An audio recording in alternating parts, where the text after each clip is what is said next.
Hello grade 9, hope you're all fine and I wish and pray that you're all safe. Firstly, let me congratulate you all for the kind of hard work that you're doing.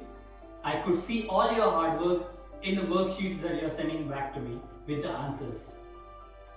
Congratulations for that. Secondly, ever since we started the distance learning program, now this is the 6th week. Time is flying. Let me just do a quick revision of what we have learned in the 6 weeks of distance learning program.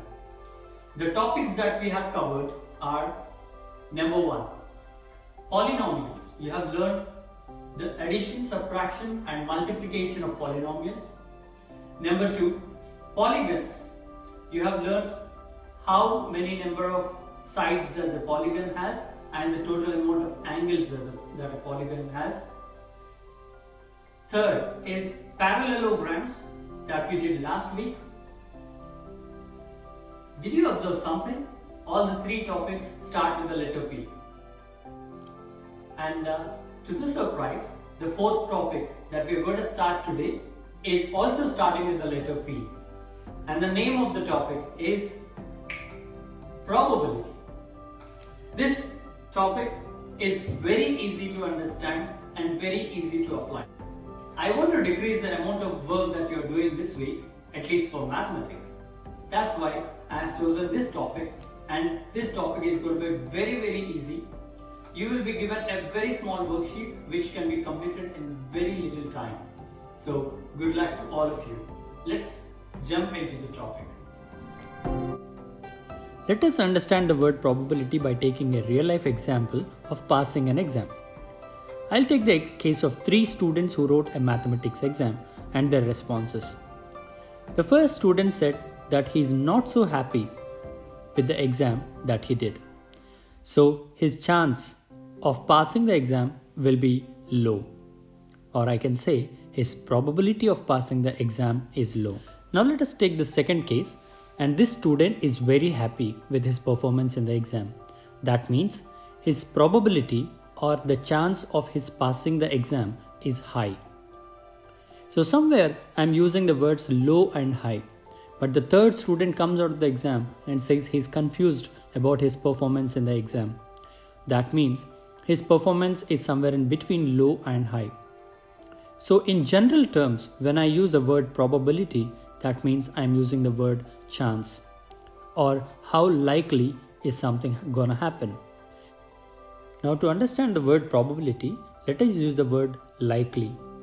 In the first case, for the first student to pass, the chances are very low. That means it is not very likely for him to pass. So I write not very likely.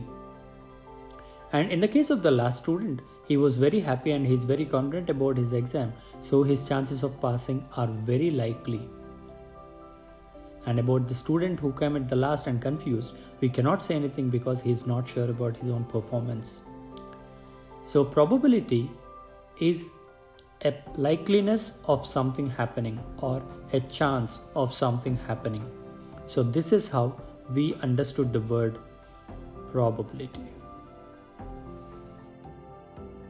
Now let us choose the easiest way to understand probability by experiment. Let us take the example of tossing a coin. We all know that a coin has 2 faces, heads and tails, represented as H and T. So what are the total outcomes of tossing a coin? There are only 2 possibilities, either a heads or a tails. Now let me ask you a question. What is the probability of getting a head when a coin is tossed? We all know that there is only one head to a coin. So if I toss a coin, I may get one head or a tail. But the chance of getting a head is only 1. That is one way of getting it. Now how to get the denominator? How many outputs do I get if I toss a coin? One is heads and the other is tails. So the total possibilities are 2. So the probability of getting a head is 1/2. Now understanding the fraction 1 over 2, 2 represents the number of all possible outcomes in tossing a coin, where 1 represents the number of heads that we get. So probability is defined as a fraction 1 over 2. 1 over 2, which can also be written as 0.5. Now let us take the example of tossing a coin and getting a tail. The probability of getting a tail is how many tails does the coin have? 1 over what are the total outputs of tossing a coin, head or a tail, which is 2.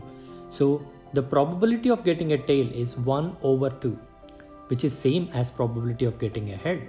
So both of them have equal chances. Now, given the tossing of a coin, the probability of getting a head and the probability of getting a tail is equal. In this case, I can say that they are equally likely. That means if I toss a coin, the chance of getting a head or the chance of getting a tail is equal. Now, let us try and derive a formula to find the probability of a particular event. So, if I have to derive the probability, I should find the number of ways an event can occur divided by the total number of possible outcomes. So this will be the standard form of writing the probability of any given event. Not only that, if you understand this formula properly, the application becomes very easy in all the scenarios given.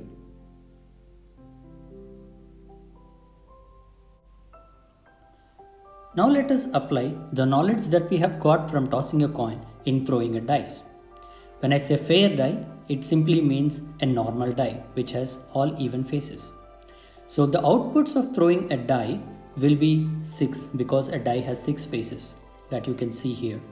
So numerically writing them, the outputs can be of throwing a die can be 1, 2, 3, 4, 5 and 6. So if I throw a dice or roll a dice, the number of outputs will be 6. Now let us take the case of what is the probability of getting a 1 if a dice is rolled. You should know the basic rules. How many ways can you get 1? And what are the total possibilities or the total outcomes of rolling a dice? If you know this, yes, you have the answer. The probability of getting a 1 is only 1. Because there is only one, the one way of getting 1 is 1. And the total outcomes are 6. So the total outcomes will be 6. So the probability of getting 1 will be equal to 1 over 6. Where 1 represents the ways you get 1 and 6 represents the total outcomes. Now what is the probability of getting a 3?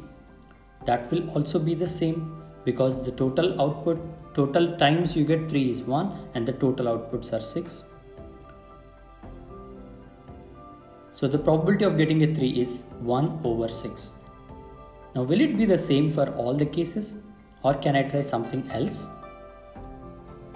Now let's try it a little differently. What if I ask you what is the probability of getting an even number when a die is rolled? Yes, this question looks a little different, but it's not tough. How many even numbers do you have from 1 to 6 is the first question that comes to your mind. So I have 3 even numbers from 1 to 6, that is 2, 4 and 6.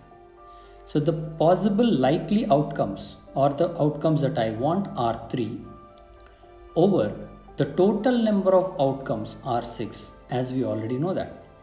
So the possible number of ways I get is 3 over the total number of ways I get it is 6, which will be 3 over 6. So this gives a clear idea of how to write the probability of a particular event. Is it that? So this is 3 over 6. Now can I write this 3 over 6 as 1 over 2? That means can I decrease the fraction value? Yes, of course, I can do. But right now, we will not go into that. Now, because we found out the probability of getting an even number, which is 3/6, now I want you to pause this video and find out the probability of getting an odd number when a die is rolled. Pause the video now and try it. Congratulations if you have done it. If you did not, just verify the answer. How many odd numbers do you have from 1 to 6? 1, 3 and 5. So the total number of possible outcomes are 6 versus the outcomes that we want are 3. So obviously the answer will be 3/6, which is same as probability of getting an even number. So can I call these two events as equally likely events? Yes, I can call them equally likely events.